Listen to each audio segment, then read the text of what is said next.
कि आप हमारे खातिर, आपकी सरकार ओबीसी सेंट्रल में पाटीदार डांगी पटेलों को स्थान मिले, उसके लिए यहां से नोटिफिकेशन वहां भेज दीजिए। वहां जाके जो काम करवाना होगा वो काफी लोग हैं, वहां से जाके भी वो काम करा सकते हैं। ये दो चीज बहुत ही महत्वपूर्ण है।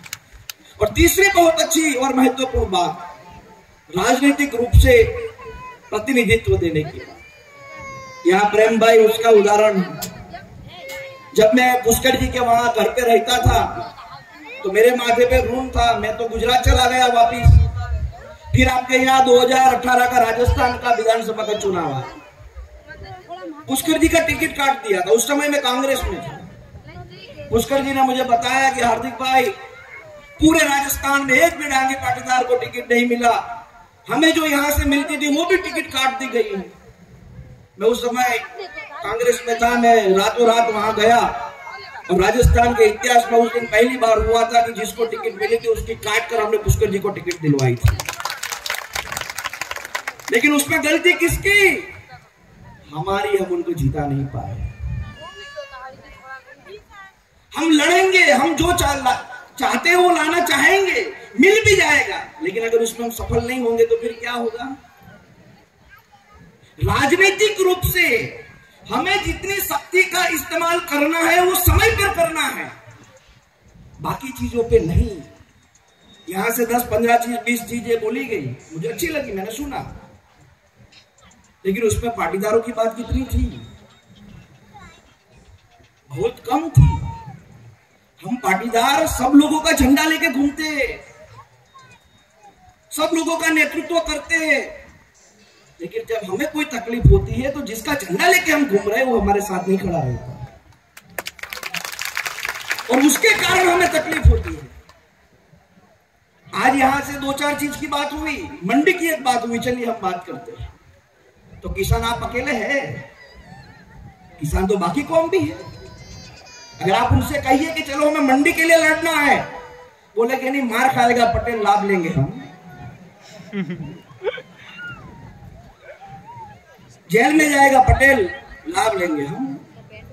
यहाँ जितनी भी मेरी माता बहनें बैठी है ना, सब शिवाजी और सरदार पटेल पैदा करना चाहती है, लेकिन अपने घर पे नहीं, बाजू वाली रमली के घर पे।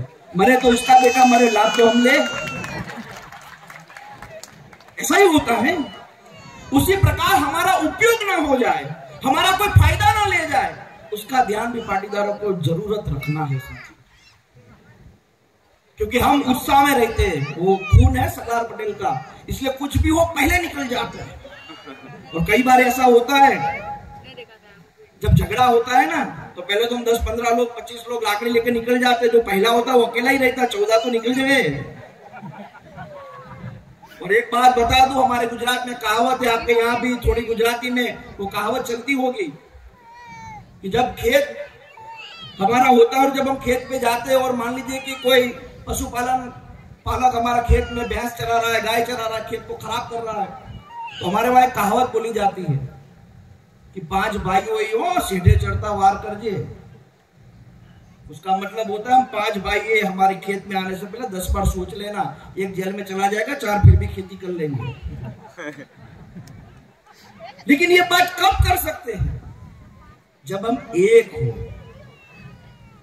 अगर 5 भाइयों में झगड़ा हो, फिर जाके किसी को बोल सकते हैं लड़ाई के लिए, वो सामने वाले की जरूरत ही नहीं, अपने 4 ही पाड़ दे, अपने ही 4 पहले मारेंगे ना। तो मेरी आप सबसे गुजारिश है कि कोई भी लड़ाई लड़नी हो, उसको जीतना है तो पहले अपनी भेदी की लंका मजबूत करनी पड़ेगी। और वो लंका तभी मजबूत होती है जब ऐसे मंच पर जब जरूरत पड़े तब साथ सब लोग बैठे। और एक बात याद रखिएगा, यहाँ प्रेम जी ने बहुत अच्छी बात की, मुझे उस बात का फिर से दोहराना। मान लीजिए कि मैं गुजरात का विधायक हूं, अभी विरमगांव मेरा विधानसभा क्षेत्र लगता है, यहाँ के बहुत सारे डांगे पाटीदार वहां होटल चलाते हैं। मैं वहां का विधायक हूं और उनको कभी भी तकलीफ पड़े मैं उनके साथ खड़ा रहूंगा, किसी भी प्रकार का बिना सोचे, क्योंकि मैं विधायक हूं।